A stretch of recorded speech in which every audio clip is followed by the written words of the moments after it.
Animal attack movies have been quite a lucrative genre for a very long time. Obviously, Jaws is the beginning and the end of the conversation, but there's so much more. Grizzlies, whales, dogs, you name it, have been the focal point of horror films and will continue to be there with things like Cocaine Bear, The Meg 2, and others infiltrating theaters on a yearly basis. Most of these, of course, are fictional accounts like Stephen King giving us Cujo or any number of other on-screen animals gone wild. There are, however, the rare account that is based on a true story, and today is one of those cases.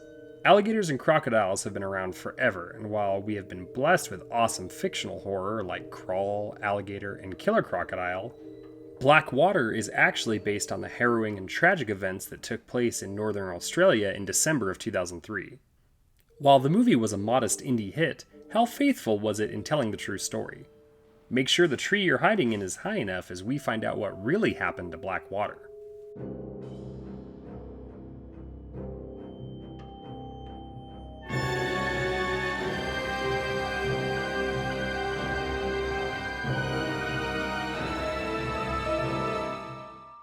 Black Water is the 2007 Australian horror movie based on the real-life account of Ashley McCoe, Brett Mann, and Sean Blowers and their encounter with a crocodile. The directors were inspired by the true events, having also been born in Australia and filmed the movie in Sydney and Darwin. Darwin was used to film the real-life saltwater crocodiles, while Sydney was used instead of the huge amount of land covered by the mangroves, where the terrifying true events took place. The movie was released in 2007 on the festival circuit and would eventually garner award nominations through several outlets in and outside of its native land. While the budget is hard to come by, it was a profitable movie, making almost $1.3 million at the box office, followed by home video sales that would bolster that seemingly low number. It even received a rather pointless sequel called Black Water Abyss that was released to little or no fanfare in 2020. The directors and writers of the movie are Australian-born David Nerlich and Andrew Traucki. To date, it's the only thing written or directed by David Nerlich, though he has done special effects for a handful of other movies. Andrew Traucki has done slightly more for himself with directing the previously mentioned sequel, as well as a segment from the first ABCs of Death. He also wrote and directed something called The Reef and its sequel, and in between wrote and directed The Jungle. In front of the camera only has 5 names attached to it, with Diana Glenn as Grace, Maeve Dermody as Lee, and Andy Roderita as Andy. While none of them are huge Hollywood faces, they all do a nice job here projecting the fear of being eaten by a crocodile and give it a realness that helps elevate the movie to more than it should be. The movie starts with the tried and true scroll about the events being based on a true story, while also giving us a warning about saltwater crocodile and human populations growing. We then get introduced to our 3 main characters in Adam, his wife Grace, and Grace's younger sister Lee. They are leaving Mom's house and decide on the way home that they should go visit an off-the-beaten-path crocodile area. We get some good crocodile foreshadowing before the 3 end up in a bar where Grace isn't drinking. She thinks she may be pregnant and confirms it later on in the evening. The trio makes it to the boat tour place, but the main guide is gone, so the more inexperienced guide offers to take them out. They agree, but no one will know they are gone, and it's a decision that will come back to haunt them. Well, the real events did involve 3 people, but they were all men and much younger in real life. Brett Mann was 22 at the time of the incident, while Ashley and Sean were both 19. The 3 friends left their house before noon to get to one of their favorite places and raced around on their quad bikes. This is something that they had done numerous times, and they even drove past many of the swampy areas they were accustomed to. Interestingly enough, Sean and his family had been going there for nearly 15 years, so he was very familiar with the surrounding areas, and looking back, he'd never seen a crocodile once near those grounds. The true-life events were already harrowing enough, but of course the movie added the family angle and pregnancy to give more stakes to the story. They also added a tour guide character rather than just having the main characters go off exploring on their own. The movie shows our little group on the boat with the tour guide showing them the waters in the local area. They take lots of fun pictures with each other and eventually begin to fish with the idea of catch and release. They hear a noise and feel a bump on the boat, but it merely turns out to be a big can in the water. With not much action happening, the guide suggests they move further down the water, and he assures them it's quite safe. They end up in an area where the tide is running low, but there's still plenty to fish. There's a big bump this time, and it's from an actual crocodile that knocks the boat over, forcing the 4 occupants to flee for shelter.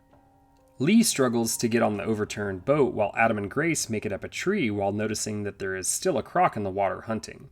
The guide was eaten, which gave them the time to get to temporary safety.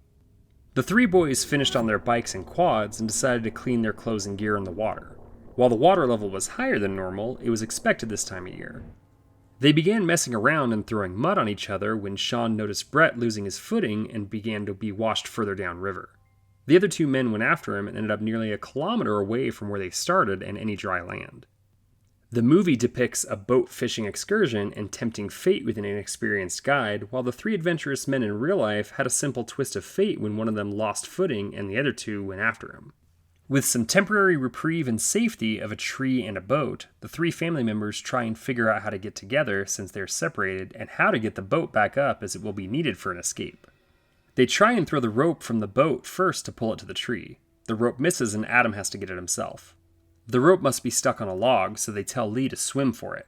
She barely makes it and hurts her foot, but they all end up in the tree together. They go back and forth on staying for a rescue or getting the boat and attempting to head back upriver where their car is. They decide the first plan is for Grace to cross the trees, but she finds pieces of the guide's corpse and is scared back to the group, where they finally decide to wait for a while. When the three men finally got together and laughed off what had happened, Ashley yelled out that there was a crocodile and they scattered and headed for the trees. Just like in the movie, the trees are the only real safety, and just like in the movie, they lost one of their own. In the movie, they lose track of the guide only to see his body, and shortly thereafter it get taken away by the crocodile. Whereas in real life, Ashley and Sean looked for Brett only to find that the crocodile went for him first, and he was spotted in its jaws. No noises or cries for help, he was already dead. They stayed in the tree together as night fell, and they were fighting for their lives as the cold and wind ravaged the tree and their bodies, while the 4-meter-long crocodile stalked the base of the tree. They held onto each other and yelled "moving" when they needed to adjust so that the other knew it was a voluntary move. Adam gets impatient and goes for the boat. While he is able to get it turned over, he's unfortunately killed by the crocodile in front of his wife and her sister. The girls wait out a minor storm overnight, and the boat is closer than it was the previous day. Hunger and exhaustion are starting to set in, and while a boat actually passes by, it can't hear them because of the motor and isn't quite close enough. With Lee's injury getting worse, the pair decides that the boat is their only option, and the trees will help them avoid the water as long as possible. The croc is waiting for them, though, and when they make it to the boat, it attacks and pulls Grace under. She survives the attacks, but has a massive wound and emotional trauma to contend with. Lee makes it to the boat, but is thrown into the water and ends up on a small bank of land. Lee notices the guide's body is there too, and she gets the gun from his corpse. After some tense starts and stops and the gun jamming, she eventually shoots and kills the stalking monster, but when she makes it back to her sister, she succumbed to her injuries. She puts her body in the boat and heads back to her car, shattered both emotionally and physically. Unlike the movie, the real-life boys had friends that knew where they were, and when they didn't show up, they went after them. Their car was found, and a team including the police found out where the boys were due to following equipment pieces and some faint sounds. The boys warned them of the crocodile, and they knew that swimming to shore was not a viable option. A Puma helicopter was brought in, and a combination of them moving away from the trees and the chopper allowed both boys to be rescued instead of any additional fatalities like in the film. A crocodile was shot and killed by wildlife officers, but Brett's body was never recovered, unfortunately. 4 years later, the survivors had 2 separate movies made that were inspired by their tale, with today's movie and the Radha Mitchell-led Rogue. Rogue is only barely inspired by the tale of the 3 boys that nearly never came back, and while Blackwater is closer with elements like the 3 people, hiding in the trees, and the raised water levels, it's still not very close. That's probably for the best, as it would be hard for the 2 surviving boys to watch on screen anything that would have been closer to reality. The movie is a great example of a lower-budget independent creature feature that I highly recommend checking out. It exists on physical media and is frequently streaming on Tubi. While the based on a true story label falls a little thin here, it's a great and intense tale that was based off a similar scary event.